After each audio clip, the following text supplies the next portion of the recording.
financial year. And last financial years, whether it was 2021 or 21-22, these were defining years for digital, not only because of all the companies that they have taken digital initiative, but also from a consumer perspective, because the customers, the end customers, the consumers, they have all become a lot more digitally savvy, and they have started taking more actions on digital. A lot of comfort. Even yesterday, I was having a meeting with a client in their office, and they were saying, the next meeting we can have it on a Zoom. That's absolutely okay. We don't have to travel. So that's a welcome move where people have become much more comfortable with the digital adoption, and whether it is online purchase, whether it is a video-based demo. So a lot of things are well trained at a consumer or the customer level. So that's what you should be using in the next financial year and getting the best out of it. So the overall idea is, let's take up some of the, and we have just added this 22 just for the sake of it, because 22 is the financial year 22-23. That's why we just took 22. It can be 5, it can be 50, depending on what are the important things that you want to do. And I hope that we will do justice to the 22 pointers that we are going to take. So let's go one by one. And the whole idea is, when we talk about effectiveness, whatever you do digital marketing with more conviction, that it's not done for the sake of doing it, not done without knowing what am I going to achieve, but with more conviction that if I do this, I have a certain assumption that I will be able to achieve something. There are reasons that you may not achieve it, but at the start, at least you should have the conviction. Am I going to double my sales? Am I going to increase my brand equity by this? Am I going to reach out to X number of people? So start with a lot of conviction. So that's what the whole idea is in financial. And I'm sure this presentation will give you some pointers, but will not clarify everything. But if you need any further help, we are available on LinkedIn, we are available on email, phone number, WhatsApp. So you can always get in touch with us, whether we do business together or not. That's secondary. But if we can be of any help, we will like to extend the help so that you can do excellent digital marketing. And that's what the motto of this company is all about. So, we work with some of the clients, but that's not the only reason why a company like TechShoe exists. Our goal is to make digital marketing more trusted, more scalable, and more people should be able to do digital marketing, and people should not struggle for digital marketing know-how or execution. So that's the whole idea. So I hope we do some justice in today's session as well. So let's take the initial part of it, is that when we look at digital marketing, and I've defined this previously as well, the most beautiful definition that I've heard about marketing is by Philip Kotler, saying meeting needs profitably. So that's what marketing is all about. And if it is not meeting needs, it's not marketing. If it is not profitable, it's not marketing. So it has to balance between the customers, the consumers, and the business. So that's what digital marketing is all about. Marketing using digital markets. So that's how we define digital marketing to be. Now, if you look at last year, and these are some of the statistics for you to look at it, we are almost at a 30% plus as an overall mix. TV is still on the highest level of 41, but if you see the growth, and we are not a digital company which looks at, oh my God, we are much above TV or much below TV, etc. We know that it's a significant market. The growth is significant, and the growth is going to continue to be a significant growth year on year. So digital is a very significant channel. And how do you use digital depends on what is your business, what is the role digital can play in your business. But digital is significant. There is no doubt about it. The number of people who are there. So before pandemic, when we used to do a research on Facebook or Google, we used to see around 340, 330 million people who were there, whom we could target. Now, within these 2 years, we are seeing that closer to around 500 million. Though previously statistics, people used to say that we have 500 million people on the digital platforms, but we were never able to target them on any of these platforms. But now with more people joining in, more accounts being created, so anyway, it's a very, very significant number, and we don't have to repeat that again and again. So overall, the first question that you need to ask is, what is the role of digital in your business growth? Forget about digital can do, reach, likes, show campaigns, all of those things can be done. The first question is, what is the role of digital in my business, in my growth? And what do we mean by the growth is, currently the business is standing at a point A, you want to go to the point number B, and in a certain period, this whole certain period can be 1 year, and there can be smaller milestone quarter by quarter, and you have certain resources, which is your budget, team, existing assets, all of those things, and we can enhance certain resources. But end of the day, that's the overall goal. Let's go from A to B. How can we go, and how digital can help you? And we are talking about business. And say, let's take some examples. If a business says that last year we did a X crore rupees of sales and revenue, and we want to go to 1.2x, or some startups can say we want to go to 4x, 5x of our growth. And now the digital team should look at it and saying that, how can we make that happen? Is that even possible? Is that even, how feasible it is? And in fact, recently we took a session at Aditya Birla Fashion Group, as well as at IIM Bangalore, where we had created a rapid strategy document where we could check how big is the digital market for you, for your business. And based on that, you can do a calculation and see whether I can get the return that I'm looking at. Okay, so that's a starting point, that this is what digital's role is. If I take the first point, and every company should know that how people buy in that particular industry.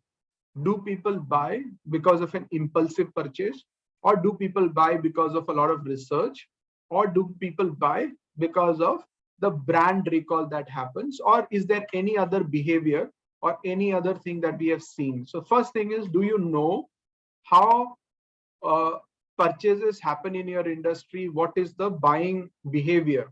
Do people buy only because of brand recall? If you're not a familiar name, won't people buy at all? So that can be a case. Or do people research and explore new brands, explore new companies, and can that be purchased?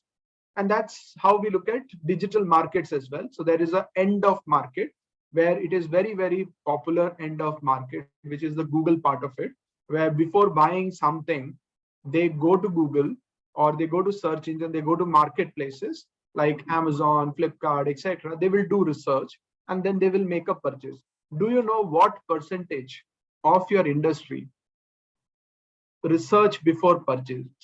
Is it 10%, 20%, 40%, 80%, 100%?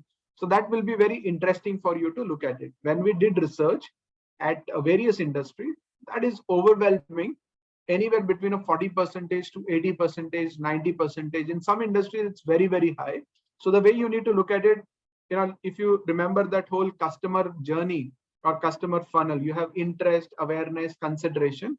So any business or any industry where consideration is high, that means people will spend a lot of time in consideration, asking many questions, doing a lot of research. So their digital research is a primary source of it. Okay, and a lot of people searches for it. Just taking an example, if you look at a company called WakeFit, today the valuation of this company is 2,900 crores. Okay, so that's the valuation of this company. And mattresses on a monthly basis is searched 1.9, 1.4 million times in India. So this is just some set of keywords. If you expand it, probably 2.5 million times people might be searching for various keywords associated with mattress. On the other side, on the right side, if you look at it, this side, if you see, that's the toothbrush searches. Okay, so that's only a 3 lakh people who searches on a monthly basis for toothbrushes. But does that mean that more people are buying mattresses than toothbrush? Of course not. Less people will be buying mattresses, obvious. Overall search for toothbrush is less, because that's not a very high consideration kind of a product. You continue to buy the same toothbrush. Your parents have told you to buy that. So if you need to impact anything in toothbrush industry, you will have to go engage with people at the top of the funnel or top of the market and build a brand, build an awareness. And when they will have to buy, they will consider you, or they will ask you a few questions, and they will consider your product and they will purchase your product. But you cannot be in the journey where people are researching and finding it out. Even if you in the toothbrush, if I remove electric toothbrush, then the search volume will be even lower than this, because electric toothbrush is something that people don't know about it, so they do research before buying. Whereas the normal toothbrush, hardly anybody will research and buy. And even if somebody is researching, probably they just want to learn something about what is a good toothbrush looking like, or a toothpaste looking like, kind of a thing. So a company like Wakefit dominated the end of market. So whenever you did a search on mattresses, I'm not talking about today, I'm talking about when they started. Okay. So at that time, they dominated the end of market. Anybody searched for mattresses, their advertisement were there, their website was very well done. So they were there on Amazon as one of the highest rated mattress companies. So they dominated the end of market. And the result is now they are a very big player in the market. So they did not go to the top of the market. They did not do a huge brand building exercise. They did not become a brand before selling. They were present when people were buying. They helped them understand their mattresses. People purchased it. They became a relatively big company, and that's how they became a brand. It's not just by putting advertisement and trying to build a brand. But on the other side, if you look at a company like Kurlon, which had done a lot of brand building exercise, we all knew Kurlon for many years, and that they have built a lot of brand and etc. I think today their valuation will be in the range of 2,000, 3,000 crores, maybe 4,000 crores, in that particular range. But they came from building the brand from a traditional media, and then they were getting that kind of a value. So even if you go to the website of Kurlon, look at the traffic that they get and look at the traffic that a company like Wakefit will get, you can see the difference between both this. Probably it's I think somewhere in the range of 5 times, 10 times the difference, or more than that. So that's the difference that you'll be able to see between these companies. So the point of this is you should know how companies, how different industries are, how the purchases are happening, how the buying is happening in your industry. And accordingly, you need to decide where do you want to dominate. So many a times you are just dominating on the top of the market by campaigns, doing this, doing that, and rest of the things are absolutely not touched, where it's end of the funnel. Whereas most of the people before buying, they do research, and that's where you miss out on all of those things. So that's the starting point. When you're building your 20 to 22, 23 plan, please be aware of this. If you're not aware of it, spend time, analyze it. If you need more details, we can make more videos on how to do analysis of the market and find out where is your market. So since that is going to take a longer period of time, we are not entering into how to analyze. So there are 2-3 ways that you can look at it. How your competitors are getting traffic, so that will give you an estimation, and how much traffic is there at the end of the market. If there is a volume which is available, then you can do a kind of a correlation with the total volume that the whole industry generates, and the number of sales happens per sale in the industry, how many searches are happening. So in many industry, we have seen around 3 to 4 searches per sale that happens. That means there is a very high research and purchase behavior there. In many industries, it will be much lower, like in case of a toothbrush that we have shown, or any FMCG category, it is generally very low search volume kind of a thing. Okay, so that's there. And we'll keep on moving slide to slide, but anytime if you have any query, please put it on the chat and we'll take it up. The second part is, as I said, that you need to know how big is the market in each of these part, end of funnel and top of funnel, and also look at it how competitive it is. Okay, so I've given some examples here, and the competitiveness is also very critical to look at it, that where you want to dominate, how you want to dominate. For example, if you are a new education tool, okay, so if you are a new education tool, then top of the market, is going to be middle, like you will be reaching out to schools, colleges. So you will have a relatively okay kind of a number. And the middle of the market is going to be low. I'll explain what middle of the market looks like. And end of the market can be high, because a lot of people say you want 20 customers in a month, or say 30 customers in a year or something like that. And you might be able to see that you have 2000 searches happening for your category in Google.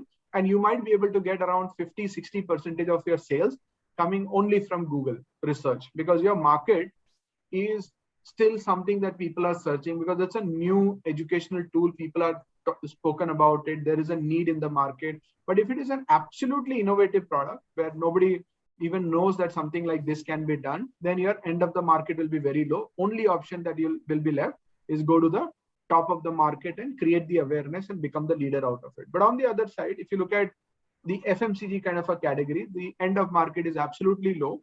All you have to do is top of market. Middle of market can be high. And how do you look at the middle of the market is, for an FMCG category, we talk about middle of market is whenever there is a behavioral change possible. For example, when people shift their house and they go to a new place, okay, either they're going to a hostel, they're getting married, they're going somewhere. So whenever there are certain behaviors in life when they start taking decisions for their FMCG category, that's what I will say. The maybe a kid is born, so they will have a behavior different. So wherever you feel that a major behavior change can happen, or they are suffering from a certain disease and they're doing a search about diabetes or things like that, there is a possibility of a behavioral change. So that's for different industries. The market is very different. On the other side, if you look at cars and real estate, the end of market is very, very high. So similarly, the top of market, if you actually focus on the right type of an advertisement with the ad filtering possible there, you will also get very good business from the top of market as well as end of market. Top of market will be impulsive plus filtering. And unfortunately, I'll not enter into that. But when you look at the competitor part of it, that's very critical. Though, in real estate, you have very good end of market, but your competition is with 99 acres, Magic Bricks, all of those people. So you'll not be able to compete with them on advertisement or with respect to your SEO related activity. So what do? You look at local advertisements, local SEO. You also look at certain type of keywords, which a very generic player like 99 acres, Magic Bricks is not going to run. So that will help you. So similarly, if you are a car, dealership, or those kind of things, so your local advertisement will give you a lot of advantage, because none of the major players who is advertising on the top of it for branding can compete with you at a local advertising. So similarly, at each of this category, you need to look at it. How is your competition in that market? And you will be very surprised that in many industries, the end of market, which is assumed to be very highly competitive, is not competitive at all.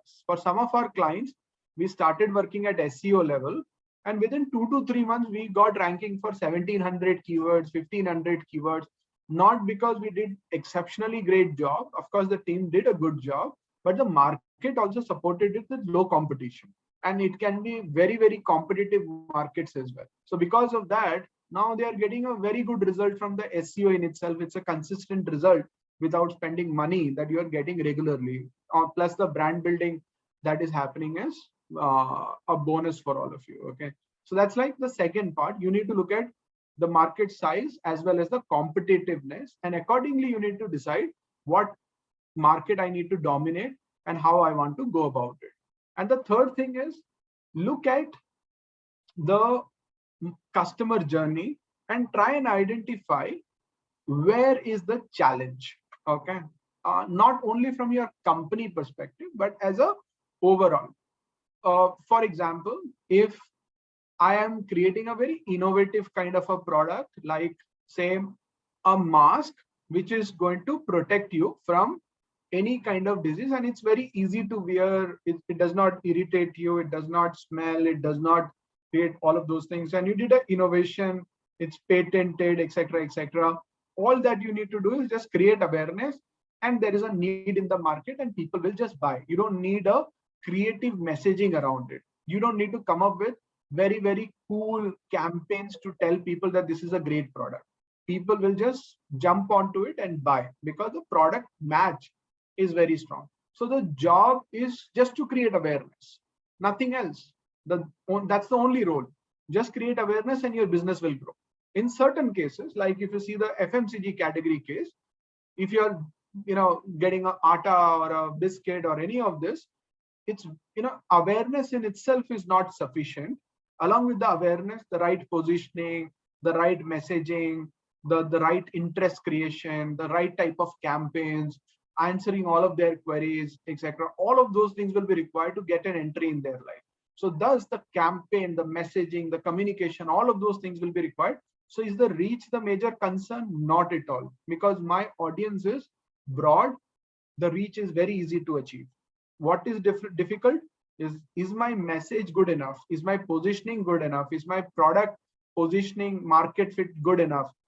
Am I answering all the people's query or not? So my investment is not towards just the reach. My investment has to be at that particular funnel. I can't emphasize enough that how important this is to make the decision that what is the challenge in your category, in your industry, that you need to invest on.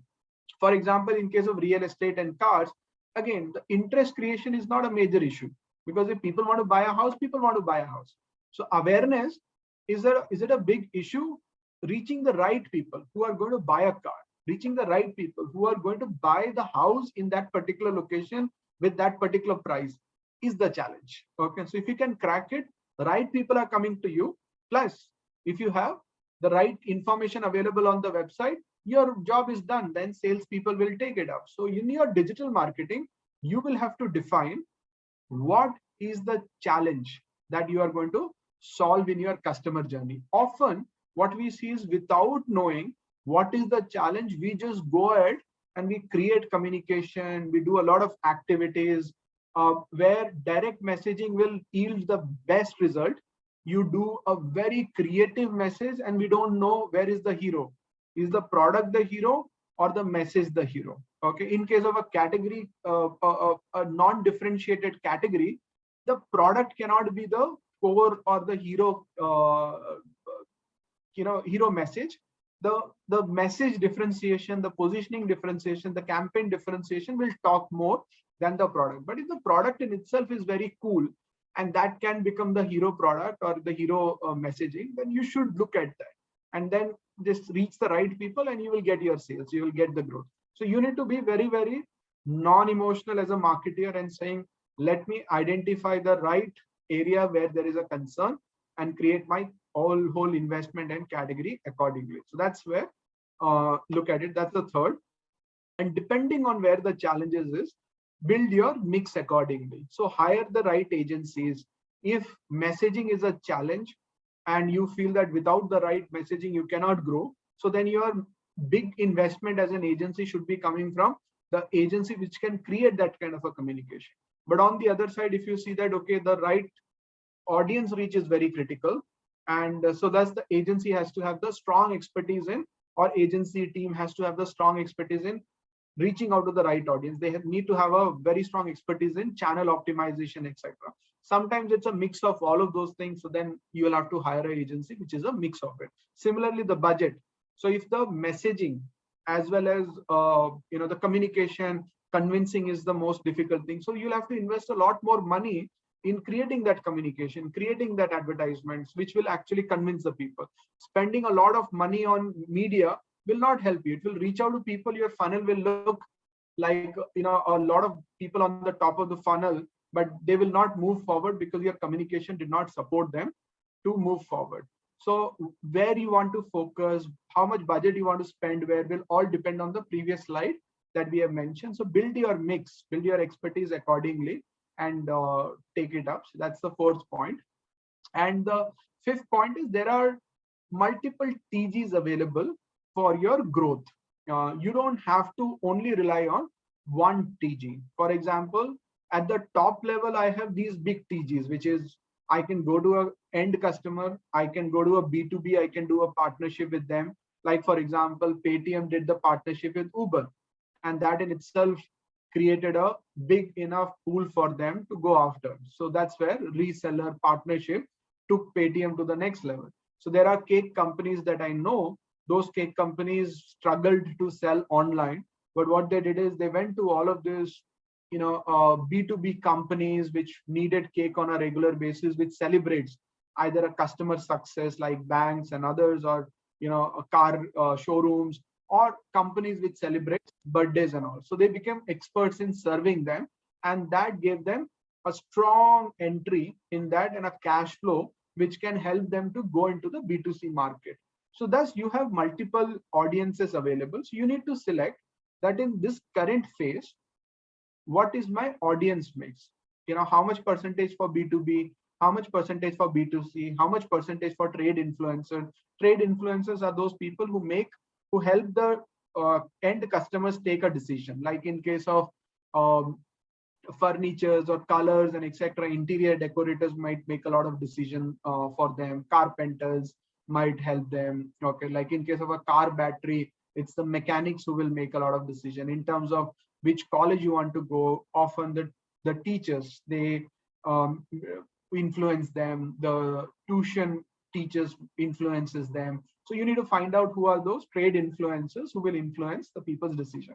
Now, within this category also, whether it is B2C, B2B, there are multiple sub-segment of these TGs. Like on search, you have multiple sub-segments. In profile or social, you have multiple sub-segments. So there is a possibility that you don't want to go to everybody, and you say that, for example, in case of a digital marketing agency, you say, my audience is going to be the mid-level companies in Calcutta or in Mumbai, in this particular zone of Mumbai, who is working in this industry is going to be there. And I have 400 such companies. If I get 20, 25 companies out of it, I will have my cash flow and I will grow my business accordingly. So you need to see, when you are spending your money in marketing, have you identified which audience and what is my audience mix?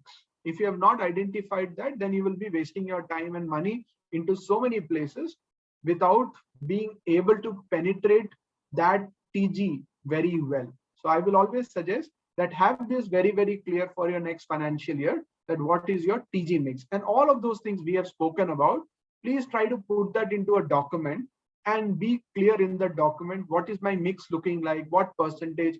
Often as marketeers, we hate this because we don't like to do all this mathematics, and we will like to get into the coolest thing, which is let's create the coolest advertisement, coolest this and all of those things.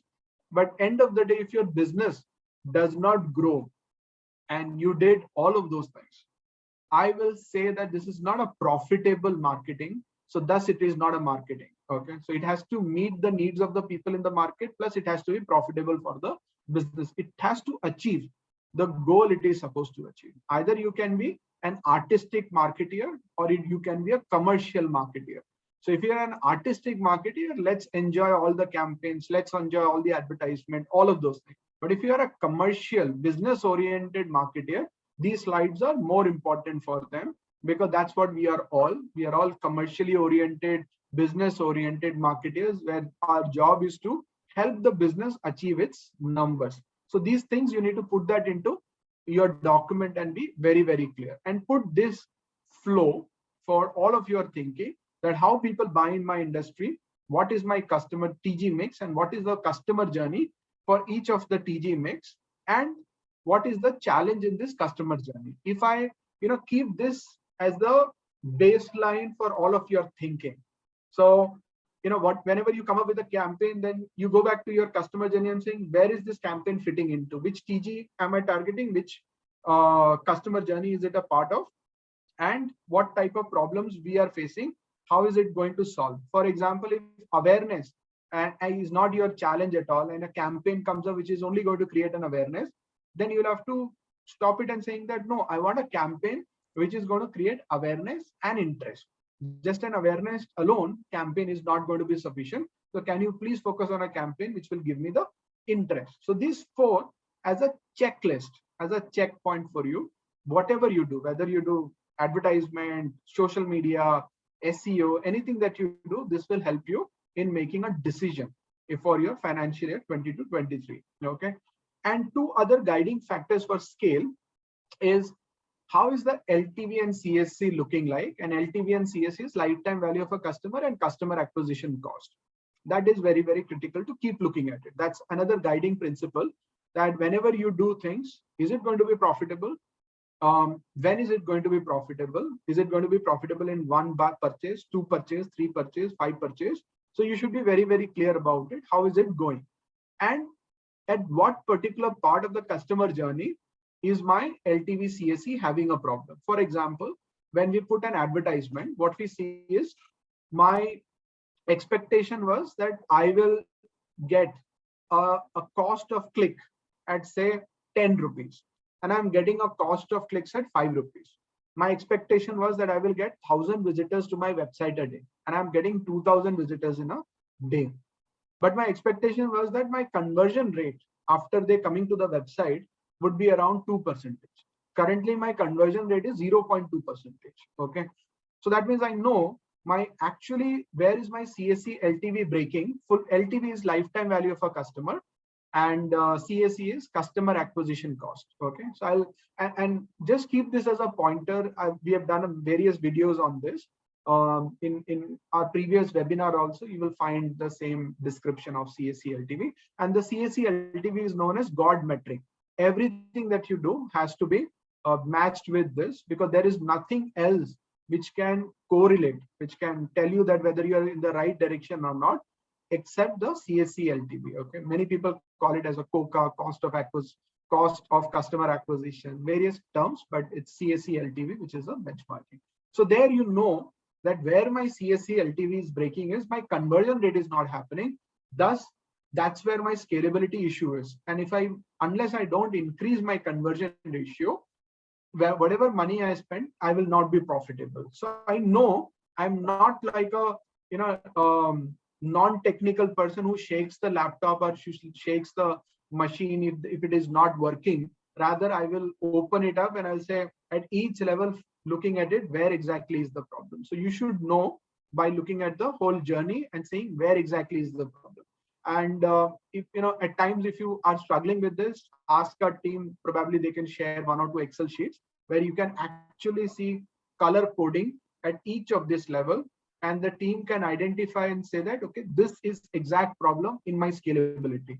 Unless that is solved, nothing is nothing is possible. For example, in some companies that we work with or some clients that we work with, we get very good conversion rate, we get very good CPC, CTR, everything. But the overall, the customers want 200 leads in a day, but the market which is converting at that particular lead cannot give me more than 30 leads in a day. So that is saturated. Okay, so that segment is saturated. So when I'm going to the next segment, that is not matching up with my CSC LTV. So on one side, when you look at overall market, also look at segment by segment. So you will say that my 3 segments are absolutely fantastic for scale, and it can give me scale up to this level. And I'm finding out other segment which can similarly give me that kind of a scale. So this is 2 guiding principle for your scale. And I'm touching the pointers and I'm not going into details. Whichever pointers that you feel you need more detailing, send a message to my team. And what we'll do is we'll record a video of it and we'll keep sharing it so that you get help, and we'll put that on our YouTube channel. So you can subscribe our YouTube channel. Now we are getting more active on our YouTube channel. We'll be sharing regular videos on our YouTube channel. Ivy or somebody from the team, if you can share the YouTube channel, people can subscribe to our YouTube channel as well. Okay. So the 8th point is the budget for sales and marketing. Now this is very, very tricky. Now what happens is when you work with customers, customer says that market standard is that we should not be spending more than 5% on this. Okay. Or maximum we can spend is 7%, because that is the marketing cost that is incurring. And how can you find out what is the industry standard? That's a kind of a tricky situation. And we have done various activities to find out what is an industry standard. Generally, it's TechShoe. You search for TechShoe YouTube channel, you'll find it out. Ivy, please share the link so that everybody will have it. Okay. Yeah, sure. So that what is 7%, 5%? What should be my marketing budget? So if a company is earning overall revenue of say 1,000 crores, so the 5% of that will be what, 50 crores as an option which should be available to the marketing team as a whole. So that is what 5% is. Now, there is a debate whether it should be 5%, it should be 7%. So those are things that you should know what is your industry. So the best way of looking at this is going and studying the publicly available documents of your competitors. Like they announce their annual reports. So you study their annual reports. They do calls. So the calls are available in public. So during the calls, they mention what percentage of budget is spent on that. Or when you interview some of the people from their company, or you talk to some of the people in their company, you will be able to understand it. And that gives you a base. Or second is you can do a internal looking also. From the internal looking, you can find out that, what should be my right cost of acquisition, so I'm still profitable. For example, your operation cost is 50%, your rest of the R&D cost and everything is 10%, and you want to have a margin of 20%. So you have taken up around 75% out of it. So your cost of acquisition will be at the max 25%, not more than that. So that is what your CAC can be looking like. And this is a challenge that we face, is that when we look at digital marketing, is that a marketing channel or a sales channel? And often we do marketing and sales together, but the budget that you get is only for marketing, because you don't get the sales budget also. Many companies have 5 to 7% as their marketing budget. Some of them have 8-10% as their marketing budget. And you have another 10-15-20% allocated to the sales channels, which is involved with the sales people, working on various kind of an activity. So that's where your total of 20-25% is gone. But when you do digital, you're doing sales also, marketing also, but you just get the marketing budget. So that's another thing that you should be aware of. What is the right marketing budget I should be looking at? One is the total marketing budget out of, so the way we work with our customers is, if they have 1,000 crores revenue, and if like say 10% is the budget, so we'll get 100 crores in total for marketing budget.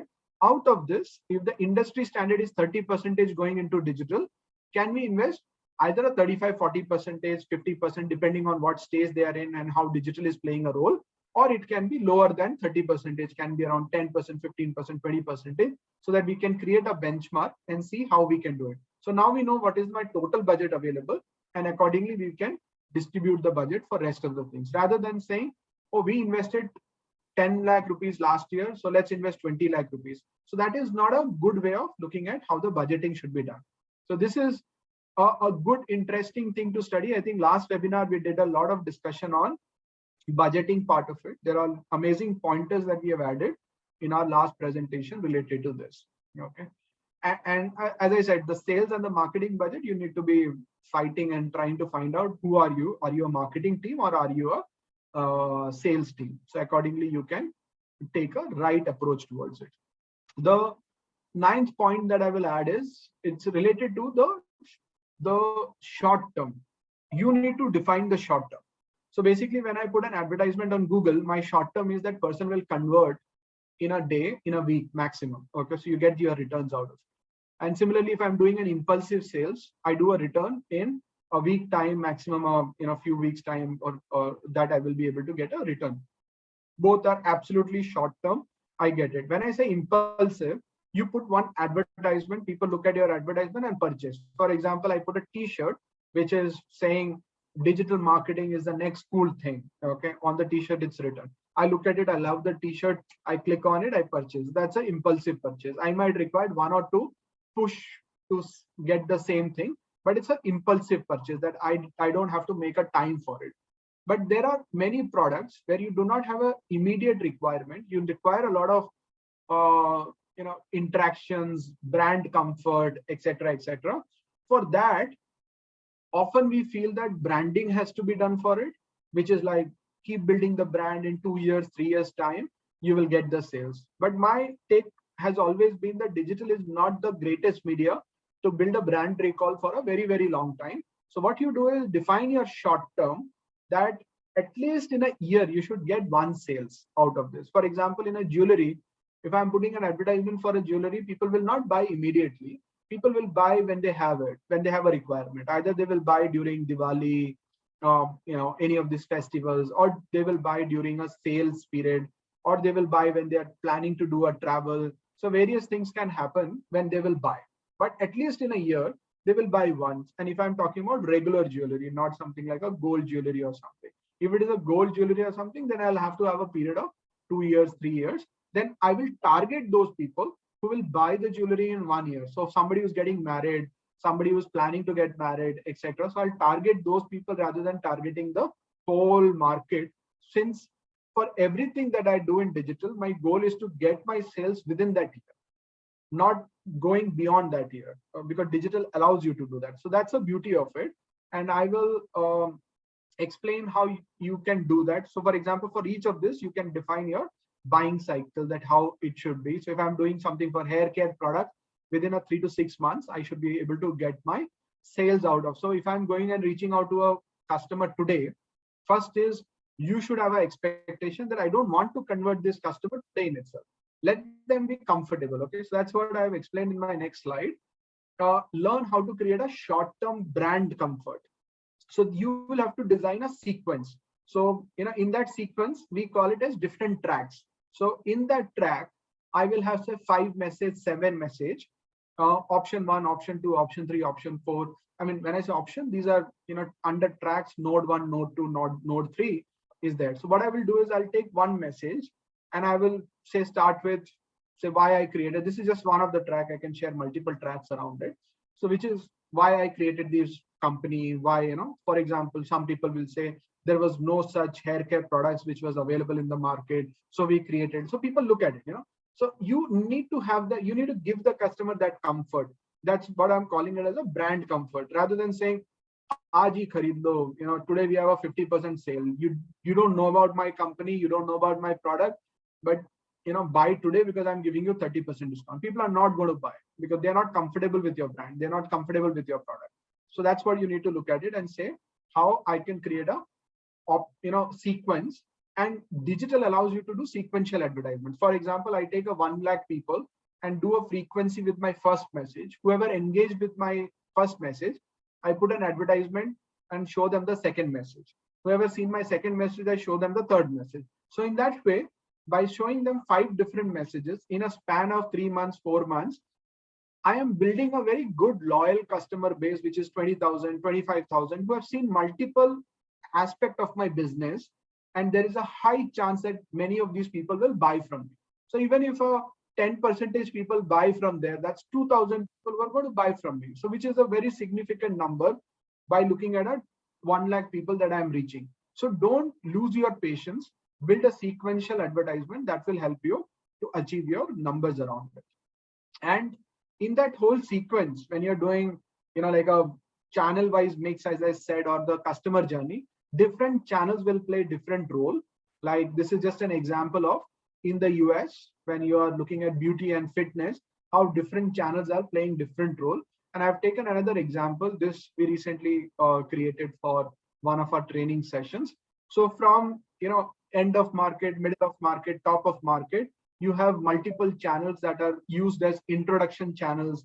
Some channels are used as re-engagement channels. Some channels are used as, to pushing the first sales. Some channels are used to getting the 2 to 5 sales.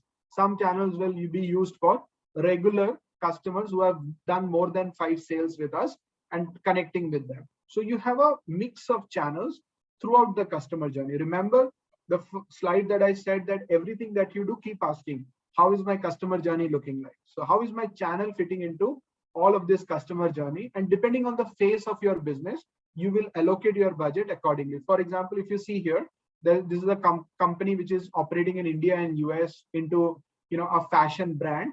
So where we are saying in the US, we're going to spend 70% of our advertisement on Facebook, Instagram, on the introduction.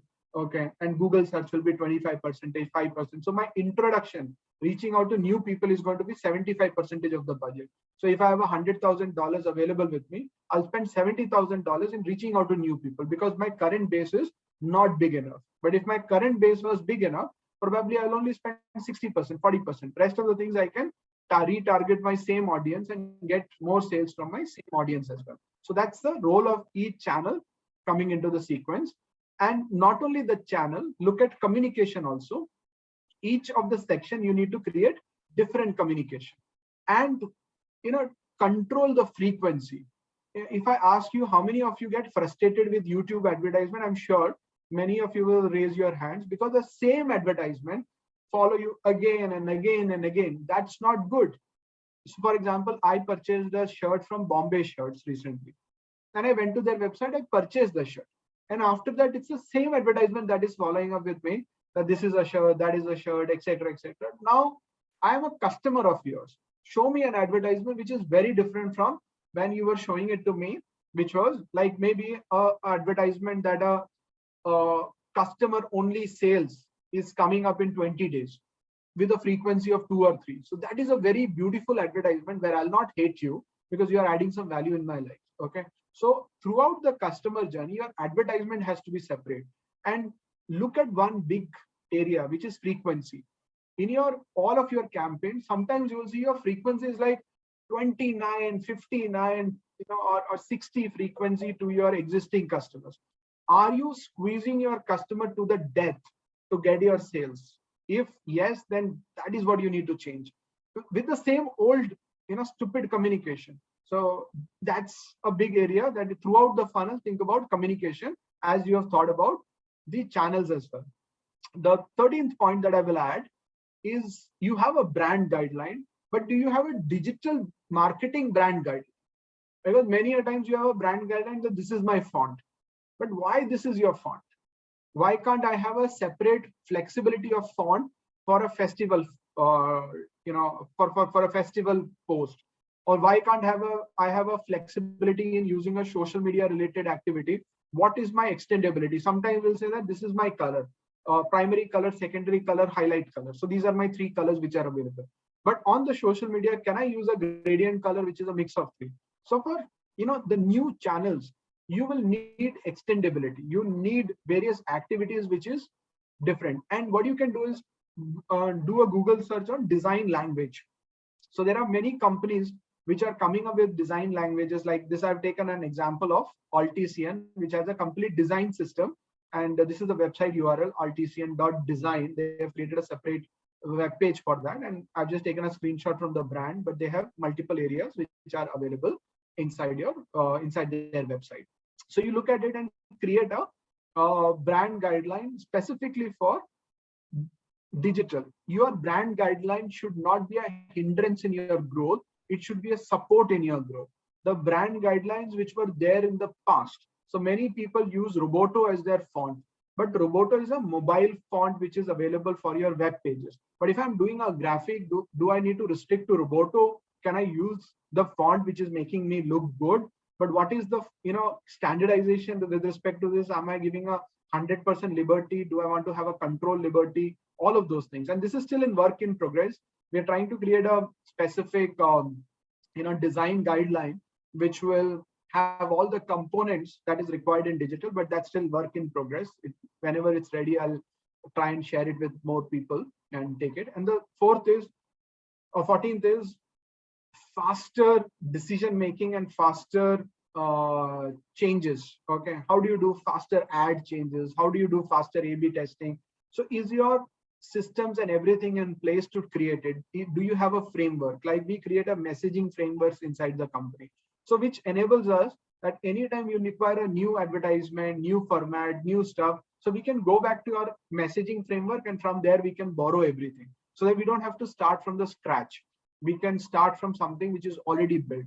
So these are things that will help you to scale up, to speed up. And because multiple people are coming in your company, right? So if a new person joins your company, how long does it take to bring them to the pace? So that is, like rapid, booster shot for them to know about your company and etc. So that framework has to be created within your company. That is not there. For example, with Facebook, at any point in time, there are 1,000 versions of Facebook which is running, which was not possible previously. But Facebook took that pain of creating a framework which allows them to do multiple testing by multiple people. They can decide that I want to test it with, say, 0.1% of my audience in this particular location, and this is a version that they will see. And based on that feedback, they will decide that whether these features are good, bad, ugly, and they will decide to roll it out or not roll it out. But such kind of frameworks and features are very important for you. 15th pointer is the asset investment that you want to invest. So please invest into the assets in the right order. That you, in the first year, you can spend a 30% into your asset. Asset means website, technology, CRM, ERP, and all of those things. In the next years, you want to spend 10 to 25%. I'm purely talking from a marketing side, not from an operational side. In the operations side, you will have a different budget. You will spend it differently. And you need to also create a guideline for selecting of the right technology, because it has to be integrated, whether you want to go with SaaS, etc. So do you have a guideline for selecting technology for your marketing activity? And and also you can put a small pointer that, say for example, if metaverse is coming or any artificial intelligence based a new system is coming. So every quarter, what you need to look at is these are 10 new stuff that has happened in the market, and see whether that will create an impact in 3 months, 6 months. If there is no impact which is going to be visible in 1 year, you can park it there and revisit after the next quarter. Anywhere where you see that there can be a serious impact coming up in 6 months, 1 year time, start working towards it, or otherwise don't worry about it. So if you can't visualize it, leave it. That's not a problem. But at least, do this question asking and saying that whether we should be taking this seriously or not. Okay, so that's a good practice to do. And marketing OS, are you building your own marketing OS? When we say marketing OS, some people call it as marketing cloud, Adobe marketing cloud, marketing, Google marketing cloud, Oracle marketing cloud. So the future is going to be marketing cloud. Are you going to use any of this marketing cloud, or are you going to be on a Zoho marketing cloud? Are you going to be in your own marketing cloud, which is customized marketing cloud? But this is going to be the future, and everything will be controlled by marketing OS. So start building it, start being comfortable, but don't use 10 different tools from 10 different ecosystems, and then you will not be able to get a good operating system for your marketing. And that's going to be the future of this. And I have done a very detailed analysis of this and saying right agency mix also should be there, and build that partnership, work along with them. And there are no perfect agency, no perfect team members, perfect teams within your organization. You will have to work with them, build them, know their strengths, know their weaknesses, talk to them. Running from one team member to the other, one company to the other, one agency to the other does not solve all the problems. And you should have a proper guideline to select the agency, as well as to understand whether this agency is a fit even after getting in, what is the challenge, and talk to them very clearly. Because every time you shift the company, it takes 6 months for them to understand your business. So all of those things goes into waste. It is no use for any one of you. So that's where you can look at it. So I've done a very detailed session on right agency mix. Happy to share all of those links with you. And dashboard and review, the last few pointers. The dashboard and review is very critical. You should expertise into dashboard and review. All that I can do is I can leave you with this book. Read this book of how to create dashboards, how to do reviews, and follow any one of the religions, and you will be able to reach the spirituality out of it. So with execution, I've read so many books, so many frameworks, and I think all the frameworks merges into something similar. So that's where I have decided to follow this framework, which is very simple in nature, very effective, and you don't require any other framework. Have a proper dashboard, have a proper review mechanism, and you'll be done with that. Okay. So for execution, follow this, which is 4 Ds of execution. This is the book name, and we'll share the PPT and the video, so you'll have everything. And 19th point, when you think about any campaign, don't forget utility campaigns. If you can add value, it can give you dividends, like Google Maps or Google Docs. We are all using it for free because digital allows you to do that, and thus it can add a lot of value in people's life, whether it is calculator, Excel sheet. So think utility before you think creative campaign. This is an example like Nuvoco Home Assist, where before building a house, you have all these floor plans that are required. So this is a cement company which is allowing you to download all of these planners available with you. Okay. 20th point, find the leadership gaps in your industry. Find out where is the gap. Has anybody taken up this leadership position? Is there any leader of information in the industry? Is there any leader of search in your industry? Is there any leader of recommendation in your industry? For example, information, the leader is Wikipedia. Search, the leader is Google. Recommendation, Google, Google, IMDb, Amazon, etc. Communication, Facebook, Gmail, all of this. E-commerces, Amazon, etc., etc. Mobile, all of these mobile companies from Uber, etc., who has taken the leverage out of it. Now you need to see where you can become a leader in your industry. Can you become like a Investopedia, which is leader in information for investment community? Can you become a Car Dekho Car Wale, which has become a search engine for within that industry? So you see whether you have a gap in that particular industry. And I've seen that in most of the Indian industry perspective, you have an information gap in language in that particular industry. So can you become the leader in regional language in that particular area? So maybe you'll be able to reach out to a lot of people in that. So this will help you to get the leaders. All the leaders in digital generally comes from these pillars. That's what will help you. And continue to focus on your organic, even if it is not a big focus, or you are focusing on the short-term perspective of it. So even if it is a 5 or 10%, keep building it, because the cumulative value will add up in the near future and will give you a very good list. So whether it is a small email list that you're building, social fan building that you're doing, branding, SEO, everything. And towards the last is that build for long term, focus on frameworks, teams, agencies, partnership, because in 1 or 2 years, it is going to be a lot more critical. Everybody will be digital, everybody will be fighting. So if your base is very good and you build for a long-term perspective, then that will become an advantage. For example, during this COVID, Amul had a very good cloud platform, and the basic digital transformation that they have done had enabled them to be far better than their competitors, because they could see which trucks were available, which part of their factories were functioning better or lower. So they could reallocate the trucks, they could reallocate the factories, they could reallocate the people, because that visibility was available. And you're talking about a very massive company, right? It would not have been possible without that. And thus, they did not stop any production during this COVID, and they benefited out of this. And it's a good case study for all of you to even look at it. And I think I'm glad that I'm able to cover all these 22 pointers, and open for question next 5, 10, 15 minutes, whatever it is. We can take up any questions.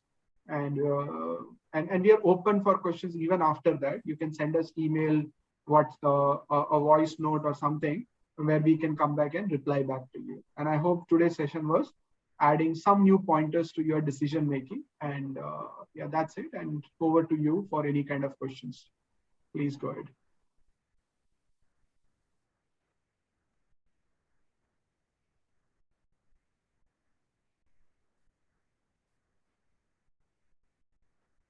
For startup, is it always a huge pressure to sell versus brand build? How to balance?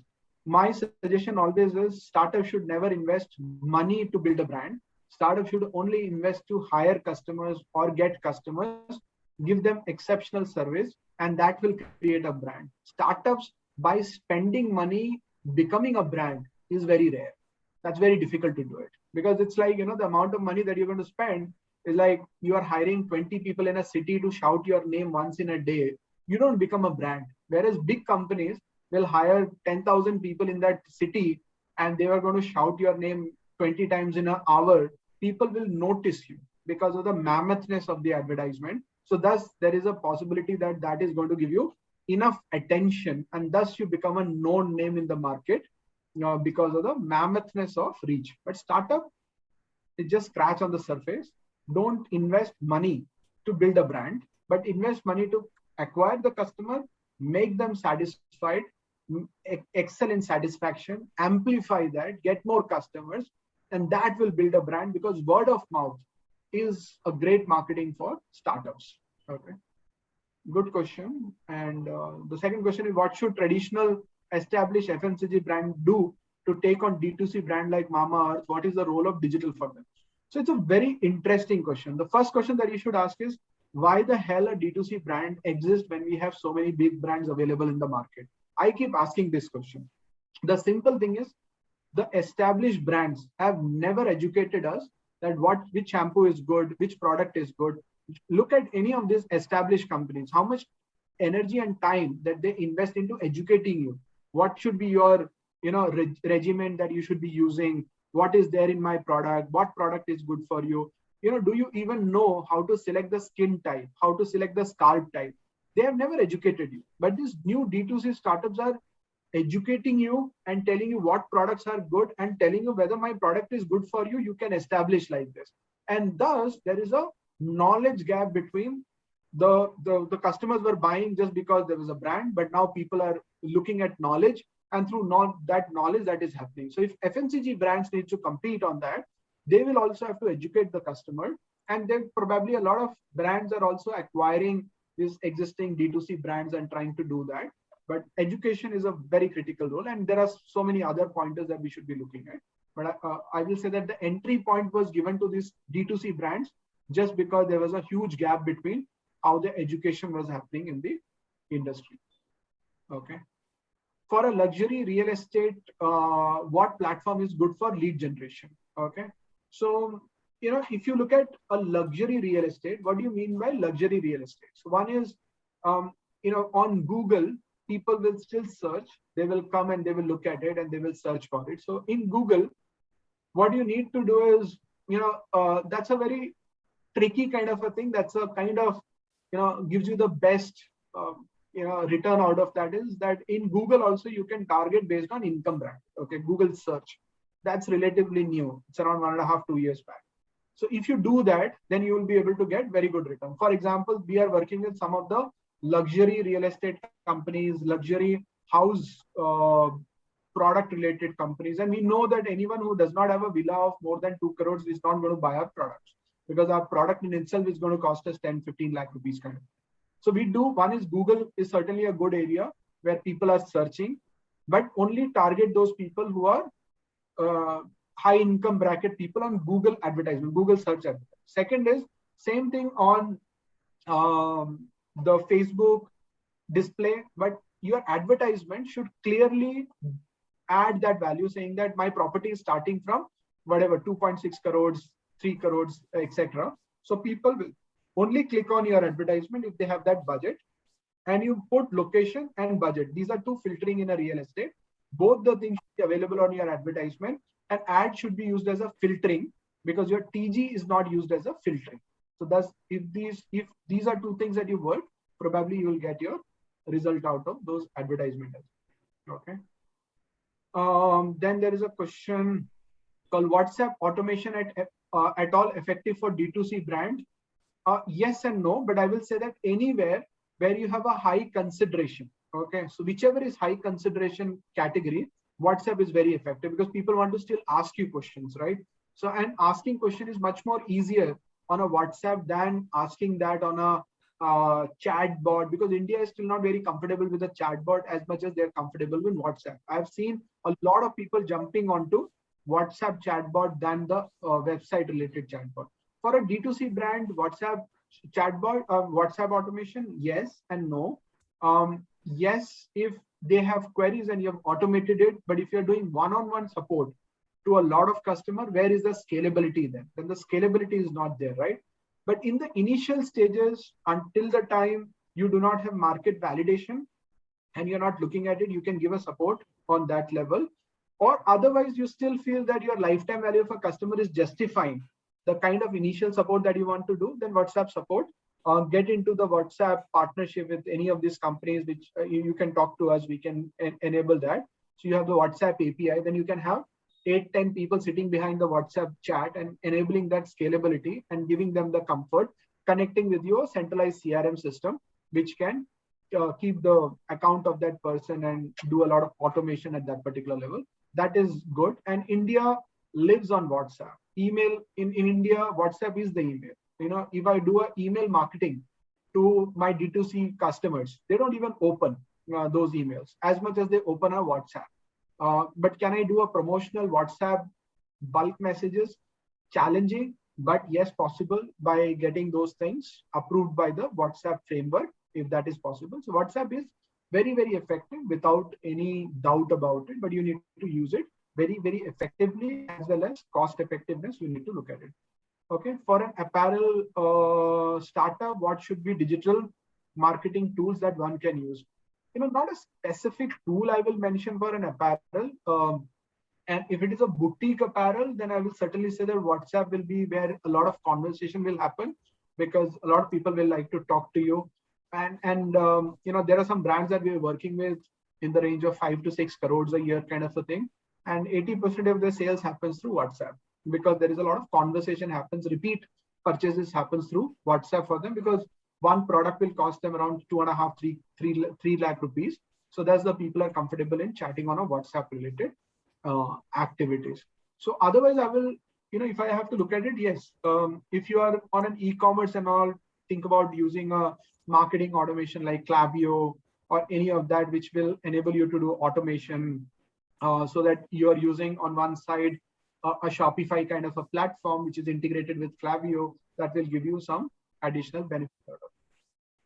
So as a digital marketing agency, how does one deal with unrealistic expectation from a client? Example, like you mentioned, saturation, if a niche service does not have any etc. So I will say, first is be very confident at your level, have the humility to learn, have the humility to have. So if you close your eyes, if you reduce all the PPTs, all the Excel sheet, all the plannings that you have done, and this is applicable for all the companies, not only agencies.